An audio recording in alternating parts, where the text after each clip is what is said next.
लक्ष्मण जानकी जय बोलो हनुमान के, राम लक्ष्मण जानकी जय बोलो हनुमान के। గోవిందా గోవిందా. కాదు నాయనా, వాళ్ళు మన మతం మార్చాలంటే మన కాంటాక్ట్ నెంబర్ ఉండొద్దు. మరి క్వశ్చన్లు అడిగాం, నెంబర్ కూడా ఇచ్చిరా, ఇస్తే కదా మతం మార్చడానికి. మనంతా రెడీ కదా, మతం మారడానికి రెడీ కదా. ఓకే, మేమంతా మతం మారడానికి రెడీగా ఉన్నాం. పాంప్లెట్ ఇచ్చాం, 26 క్వశ్చన్లో 6 క్వశ్చన్ అనేసర్ చెప్పినా మేమంతా మతం మారిపోతాం. మాతో పాటు 2 రాష్ట్రాల్లో 1,00,000 మందిని మతం మారుస్తాం. మీకు ఎవరికైనా సరే బైబిల్లో యేసు అనేవాడు దేవుడు అని నిరూపించగలిగితే మేము ఇచ్చిన 26 క్వశ్చన్లో 6 క్వశ్చన్ ఆన్సర్ చెప్పినా మేము మతం మారిపోతాం, రెడీగా ఉన్నాం. మీరు వచ్చింది అందుకే కదా, మేము రెడీ. ఎవరైనా సరే మాకు పుట్టినోడు ఉంటే రండి. మా బ్యాక్గ్రౌండ్ లో హిందుత్వం లేదు అన్నోళ్ళు ఎవరైనా రావచ్చు.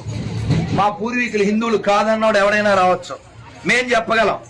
పనికిమాల బైబిల్కి నాకు నా పూర్వీకులకి ఏమన్నా సంబంధం ఉందా? నాకు తాండ్ర పాపారాయుడికి సంబంధం ఉంది. నాకు కవిత్రి మొల్ల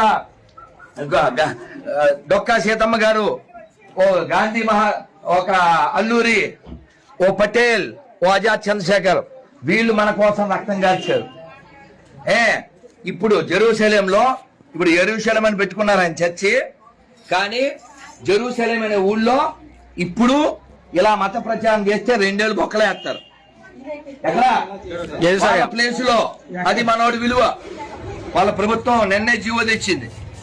మరి వాళ్ళకి అక్కర్లేని దరిద్రం మనకెందుకు? అర్థమైందా? రండి బంద్ చేద్దాం. అందుకనే హనుమాన్ చాలీసాలో ఏం చెప్పారు? హనుమాన్ చాలీసాలో తెలుసా? సంకట కదై అని చెప్పారు. సంకటాలు తీసేస్తాడు, భూత ప్రేత పిశాచ నికట నహియావో అన్నారు. ఎప్పుడైతే మనం రామనామం చెప్తామో భూత ప్రేతాలు వెళ్ళిపోతాయి.